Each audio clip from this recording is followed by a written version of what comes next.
Hello, my talk today is on the topic of fear and bravery, and of exclusion and restoration. My aim is to think about it a bit like the proverbial iceberg of where you hear the 10% of the conversation, but it's the 90% that we don't actually get hold of. Today's passage is from, and I'm basically bringing in my own experience into this and hopefully flavouring or adding a bit of depth to the picture. Today's passage is with regards to the woman with the issue of blood. My experience of this is based on being unemployed for half of the last 3 years, after having a reasonably successful 30-year career, which provided me with purpose, value, a measure of status and respect, and a pretty decent income too. One which I placed in high value and probably took for granted. Only once you lose these things, do you feel the impact of it. My hope is, while this is my reaction to it, it's not an isolated case, and maybe others have experienced the same thing too, in a different sphere. I want to talk about the story in two parts. The first is around the exclusion, the second is around the restoration. So the passage is Mark 5, verse 21 to 26. When Jesus had again crossed over by boat to the other side of the lake, a large crowd gathered around him whilst he was by the lake. Then one of the synagogue leaders named Jairus came, and when he saw Jesus, he fell at his feet. He pleaded earnestly with him, "My little daughter is dying. Please come and put your hands on her, so she will be healed and live." So Jesus went with him. A large crowd followed and pressed around him. And a woman was there who had been subject to bleeding for 12 years. She had suffered a great deal under the care of many doctors, and had spent all she had, yet instead of getting better, she grew worse. We can see from this passage that Jairus is a very significant synagogue leader, and yet this story, which is a side part of it, and just about almost a nobody, a reject in society, was suddenly pulled into the middle of the story, and it became a centerpiece. And I think very often this is what Jesus does. He takes people that are unseen and brings them up and brings healing to them. And I think that what I'd like to do as well is to say that this isn't just about the physical elements, and I've categorised them into 3 E's, which I hope are helpful. The first one is regards to being excluded. Now, what I've done here is I think that basically, if you think about exclusion here, this is about social exclusion, not just about physical, just the physical exclusion, which is in Leviticus 15:25, where it basically says, if you're unclean, you stay unclean until you are healed, which she, of course, wasn't.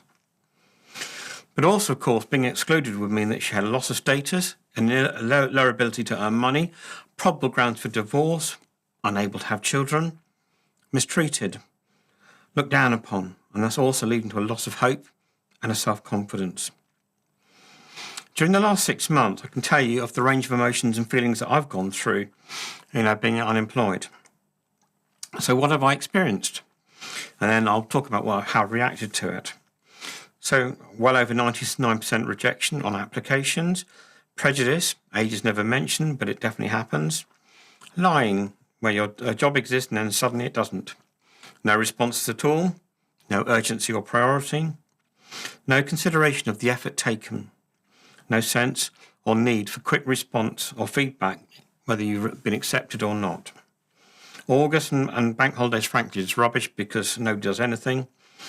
No sense that it costs you financially, and agents who love you right up to the point where you don't get the job and then they drop you like a stone, apart from one. My reaction to it: frustration, impatience, things being out of control, feeling betrayed, angry. I've had very clear conversations we've got on this. Lost self-confidence, giving up completely on it ever ending, feeling ignored, feeling lonely, feeling forgotten by God. Hope, then hope dashed, sometimes 2 or 3 times in a week in interviews, feeling guilty, feeling ashamed, and feeling desperate. In short, there are 2 statements that sum up the above. We don't want you here. You don't belong.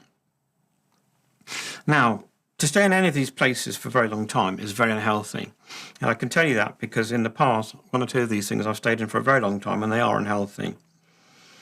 And also I suspect that she had experienced something a lot worse than me, because this has been on for 12 years and a society which is a lot less generous.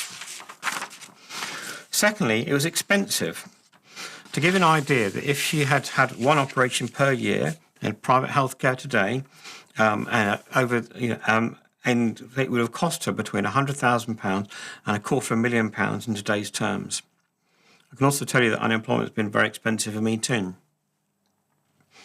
And lastly, one that affected her but hasn't really affected me is endangering. If she had been caught in public amongst pure people, the consequences could be dire. As such, she will need to be as invisible as possible, even though everybody probably knew her. It's also likely that she'd been abused, bullied, mistreated, being made to feel public shame, possibly beaten up or threatened, and many of those people were probably in the crowd on the way to Jairus' house. Right now, so having done all that and pulled everything down, let's move on to restoration. Mark 5, verses 28 to 34. Because she thought, if I just touch his clothes, I will be healed. Immediately her bleeding stopped, and she felt in her body that she was freed from her suffering. At once, Jesus realized that power had gone out from him. He turned around in the crowd and asked, who touched my clothes? You see the people crowding around against you, his disciples answered, and yet you ask, who touched me? But Jesus kept looking around to see who had done it. Then the woman, knowing what had happened to her, came and fell at his feet, and trembling with fear, told him the whole truth. He said to her, daughter, your faith has healed you. Go in peace and be freed from your suffering. Now, at first, this appears to be quite cruel because Jesus is asking her to stand up in public, even though, that she'd be accused or blamed for what's happened. And as an unclean person, she was in a lot of trouble. This took an incredible amount of bravery on her part. But as I read this, I feel like that Jesus pointed out some key things. One is, by publicly declaring her healing, she was restored in society in front of everyone. Secondly, he had taken her sins away and set her free from them. And lastly, by publicly declaring her restoration in front of everyone, in his kindness, he had put to shame those who were probably in the crowd who had mistreated her and excluded her in the past. So, does this mean that prayer doesn't work for me or for others? Or is it just the fact of, this is a common reaction that everyone would have? You see, prayer, in my experience, isn't so much that God gives you the wisdom to avoid a situation so much as he is already in that situation and he's already helping you and he's got the resources to help you with it. Think kind of Bear Grylls as a survivalist on a much bigger scale. Also, it's about dependency, trust, and learning from him. And having your heart softened rather than hardened. And turning to God first, not last. Also, I think it's about prejudice. It's learning that prejudice, wherever it is, in whatever form it comes in, I've honestly got a whole new sensitivity to it that I never had before. And I think you must love people for whoever they are. Another example is this bottle of aftershave. When I first got it, it was almost empty.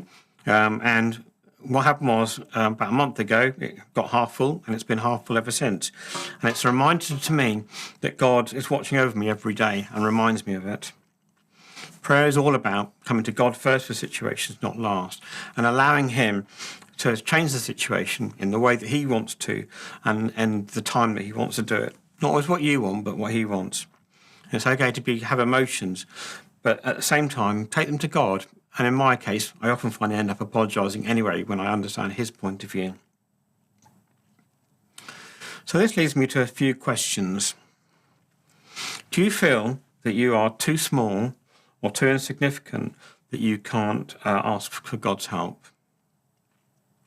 Have you got things in your life that are too small or too insignificant that you've not brought them to God?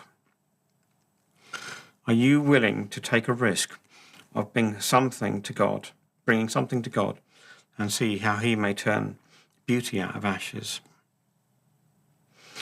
And finally, have you left something unrestored and you need to take action? I think as you take these questions on board, there's a bit of soul searching required, but I think it will add to your life when you realise that God is in everything, no matter how big or how small. And so I ask you to reflect on these questions and see where God takes you with it. Thank you very much.